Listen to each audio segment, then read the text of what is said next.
Amici ed amiche della Finestra sulla Sicilia, ben trovati. Mi trovo in compagnia del professore Antonino Russo, nostro carissimo professore. Quest'oggi parleremo di cognomi siciliani, visto che ha avuto un discreto successo e che abbiamo lanciato un po' anche una moda.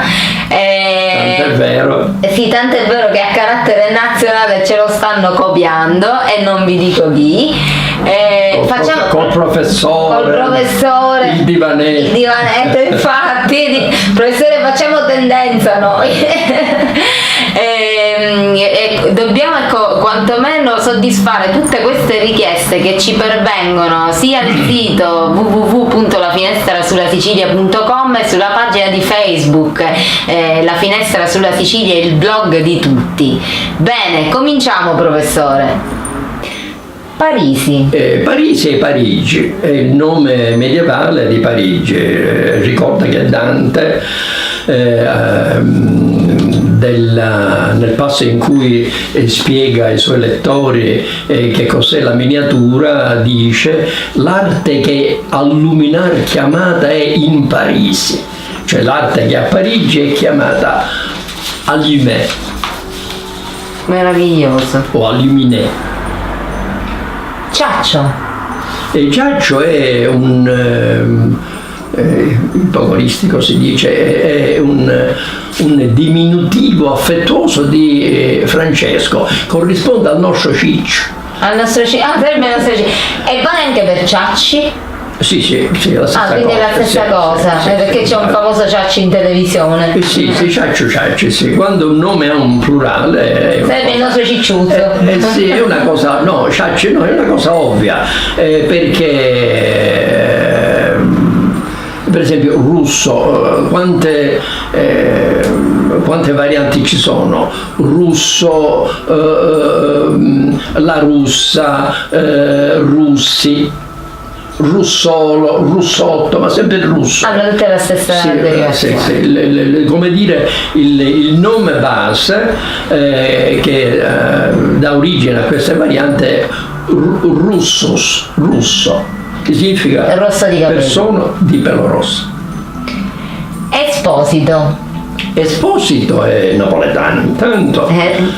Esposito è napoletano e indica, veniva dato a un trovatello, un bambino trovato sugli scalini di una chiesa o altrove, eccetera, riceveva il nome di Esposito, fortunato perché altri bambini ricevevano nomi infamanti.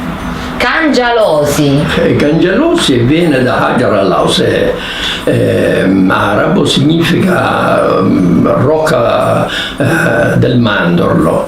Era il nome arabo della località chiamata Kusa, famosa per le sue cave, da Kusa. Tu mi dicevi che c'è stata una questione un po' sull'origine di questo Rolfus, grande linguista, glottologo, disse una cosa stranissima che nessuno di noi può accogliere. Disse che Cangialosi veniva da cambia le uose, cioè cambia le ghette. Ghette, un soprannome, l'anciuria data al personaggio film A qualcuno piace caldo, il personaggio del mafioso chiamato appunto Ghette. Le ghette sono appunto le uose. È possibile che in Sicilia che sarebbero quelle fasce bianche che venivano messe negli alimenti per coprire dal fango, le strade erano fangose, si mettevano le uose, le ghette, per riparare le scarpe dalla fanghiglia delle strade. Cioè, com'è possibile accettare, e poi da parte di un grande linguista glottologo come Ross, un'etimologia così bislacca? Dove l'avevamo noi in Sicilia? Infatti chi le aveva le uova? Non scherziamo. Condipodaro è un nome anch'esso greco, Kondopodaros, che è formato da Kondos e Podarion. Kondos significa stretto, significa corto, e Podarion significa piedino. Se fosse tradotto alla lettera in siciliano sarebbe Piruzzo, significa Cioè piccolo piede.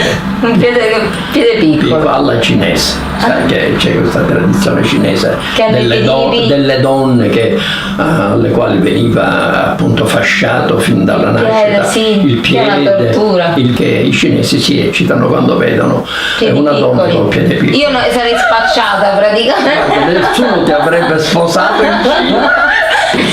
Bene amici ed amiche della Finestra sulla Sicilia, spero che vi sia piaciuta questa puntata succosa, piena di cognomi e di piccole chicche. Ringrazio il professor Antonino Russolo per essere stato con noi e per averci eruditi e come sempre averci informandoci col sorriso, come diciamo noi, perché è importante informare, ma diciamo arriva di più il messaggio se lo si fa col sorriso. Dicevano in latino docere delectando, cioè insegnare divertendo. Ed è importantissimo, quindi noi prendiamo spunto da loro. Alla prossima e grazie professore. A voi e ci vediamo.